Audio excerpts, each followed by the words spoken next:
Right, who wants to guess what's going on? I'm gonna say this might involve a pregnancy and or cheating. Long story short, Tracy locked a baby up in a cupboard and she asks whether his parents got sick of him as well. But no, that's not it. Peter's parents died when he was young.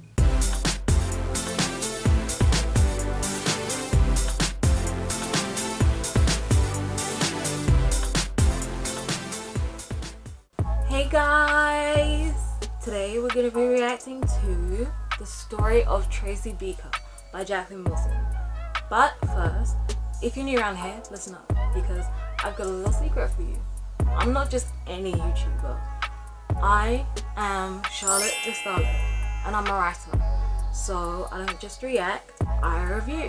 And the way I do it is simple. If I like something, I add a point, starting from last video's total. And if I don't, I take one off. Now, as y'all can see, I've got a couple friends here with me. These are the girls, Angel and Glitter. And this is my little boy Seth. Right, let's jump in. Someone scribbled on the book Tracy is writing and completely ruined it. So Tracy is planning to get revenge. Oh yeah, it wasn't just any someone though. It was Tracy's worst enemy in the care home, Justine, and possibly Louise, Tracy's old best friend. Do you know what she did? She just booked it out the back door and went for a little tour of the town. She went to McDonald's and had a Big Mac, French fries, and a strawberry milkshake. And after that, she went to the cinemas and saw a really funny film. Y'all know what she did next? She and her friends went to this random party where Tracy apparently drank a whole bottle of wine despite being 10 years old. Right, so we are at the point where Tracy is in her bed trying to sleep, but she can't because she's not very happy. She just got in trouble for breaking Justine's clock and sneaking out of the care home. She is still going on about how it wasn't her that broke the clock and how she's never gonna say sorry. Plus, she can't stop thinking about her mum. She wishes that she'd come and get her, as any foster kid probably thinks. Then she changes her mind and says she wishes anyone would come and get her. Then she starts thinking, why can't I ever get a good foster family? Apparently she could tell that her previous foster parents, Auntie Peggy and Uncle Sid, were lousy parents from the start. Because anyone who serves you frog spawn for dessert and smacks you hard is a lousy foster parent. And I have to agree with her on that. Then she starts talking about her next foster family, a couple called Julie and Ted. Aww. Tracy says that when she was fostered by Julie and Ted, she really got her hopes up and she thought it was finally her turn to be the golden princess instead of Rumpelstiltskin. Ooh, hold on. Right, so when Tracy was with Julie and Ted, she started to notice that something wasn't right when Julie started to wear bigger and bigger smocks and Ted used to lay about on the sofa all misty-eyed. Oh my gosh. Right, who wants to guess what's going on? I'm gonna say this might involve a pregnancy and or cheating. Why else would Julie be wearing bigger and bigger clothes? I don't know why Ted is like crying on the sofa though. Oh, stop. Oh my days. So one day Tracy got the courage to actually ask them what was wrong.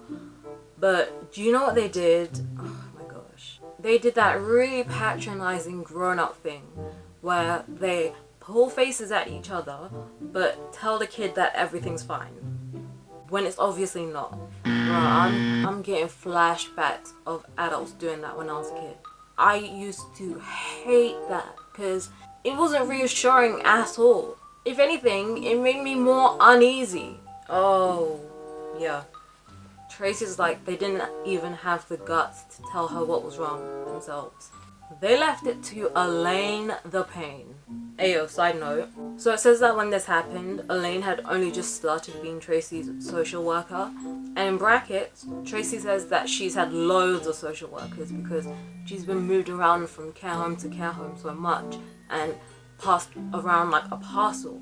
And I love that. I love that description. I'm sorry, I just had to call it out. I know y'all want to know what's going on. I do too, but I had to. I could not ignore that. Simple yet effective, you know? Because you just know exactly what Jacqueline Wilson means. I knew it! I knew it! She is pregnant. Julie really was pregnant. Apparently Julie had gone years thinking that she couldn't have children. Like maybe she had some sort of condition or something. Oh no! What makes it even harder is that when Elaine first told Tracy she didn't quite get it, she knew that this was a big change, but she didn't get why it was a problem, you know? She's like, what's wrong? We'll be a real family then. 4 instead of 3. Oh my days.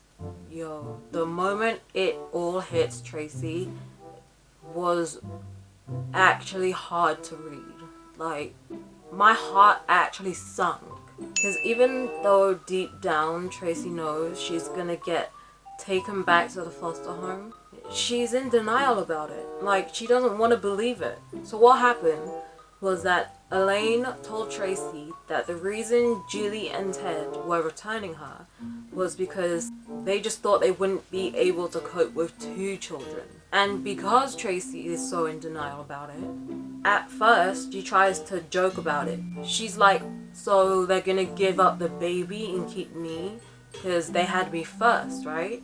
And oh my god, the bit that hit different for me was when Tracy said, they're not really gonna dump me, are they? And then she starts going on about how Julie doesn't need to dump her because she can be just like a second mum to her baby. Like, she can feed it, change it, nurse it, everything. Oh, yikes. When Tracy says that, Elaine's like, well, that's the problem. Oh, damn. Oh, wow. So, apparently Tracy has a history with babies. And it ain't a good one. When Tracy was with her first foster family, they had a baby too. And there was a bit of an incident involving Tracy and the baby. Long story short, Tracy locked the baby up in a cupboard. Wow. Oh my gosh. Tracy blames some dude called Steve for that. Oh my days. That ain't it, you guys. There's more. Tracy made up this sort of ghost game with this toddler. She'd dress up as a ghost and then jump out at the baby and terrify it. Oh, okay. So, now things are making a bit more sense.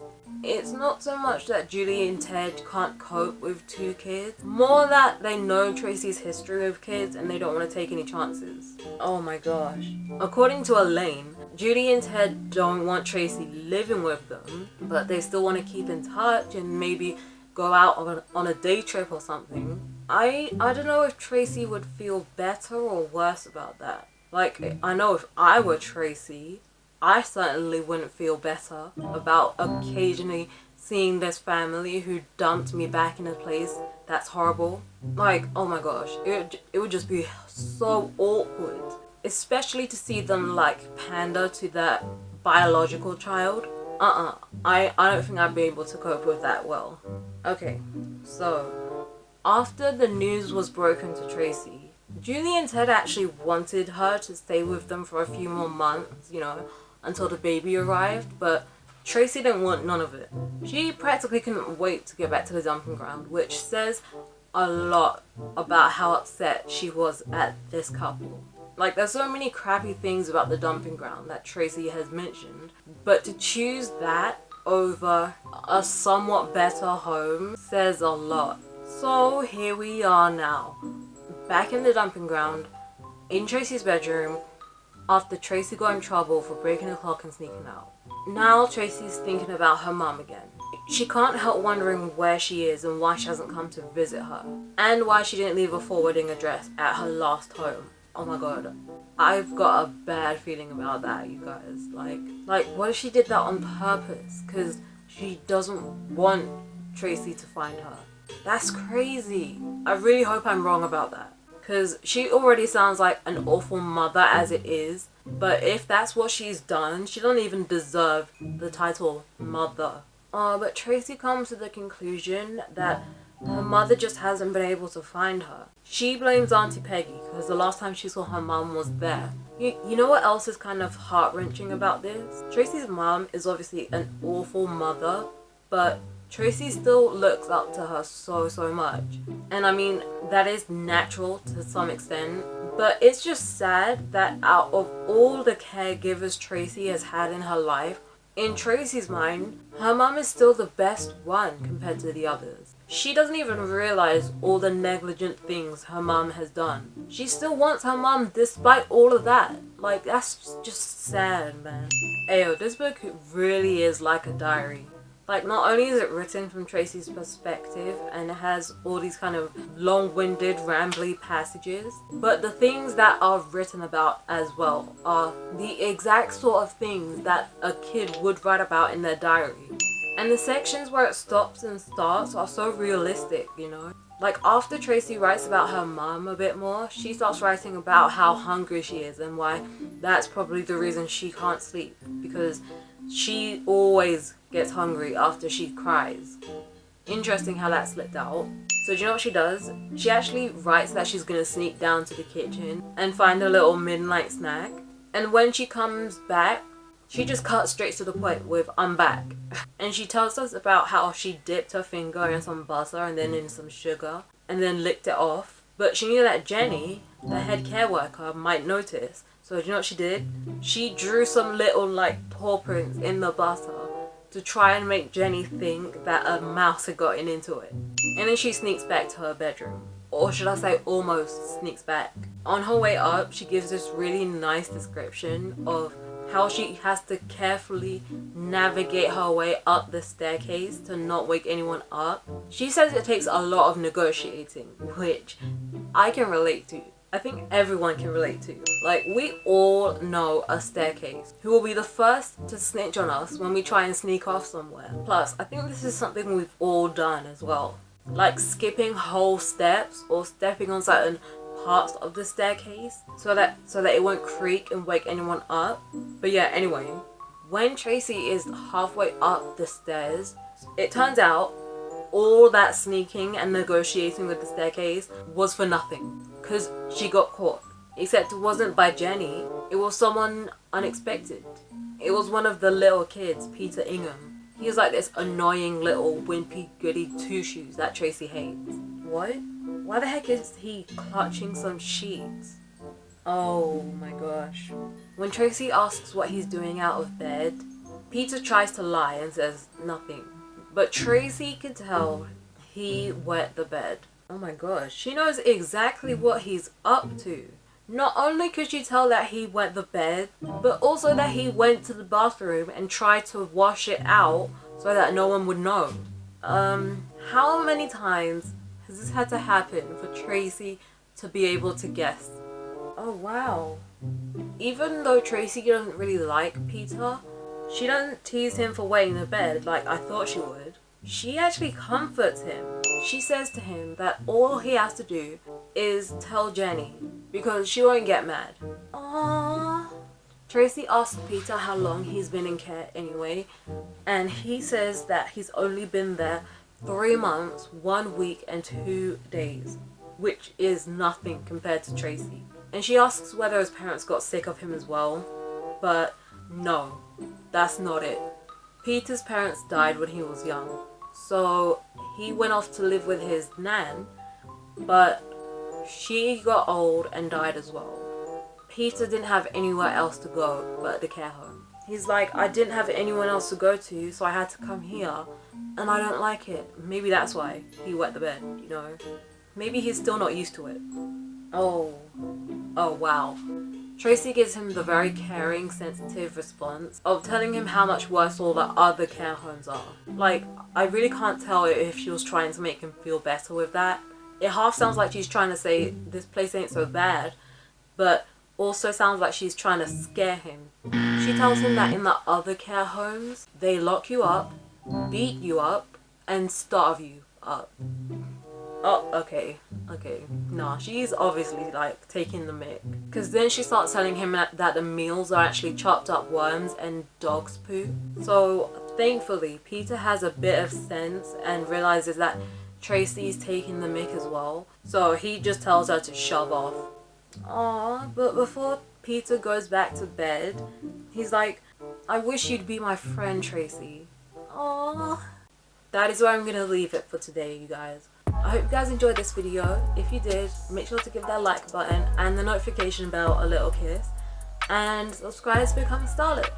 Don't forget to follow me on Snapchat, Twitter, Instagram and Tumblr. And if you have read something that has just left you shook beyond repair and you want me to react to it, let me know in the comments. I'll see you guys later. Bye!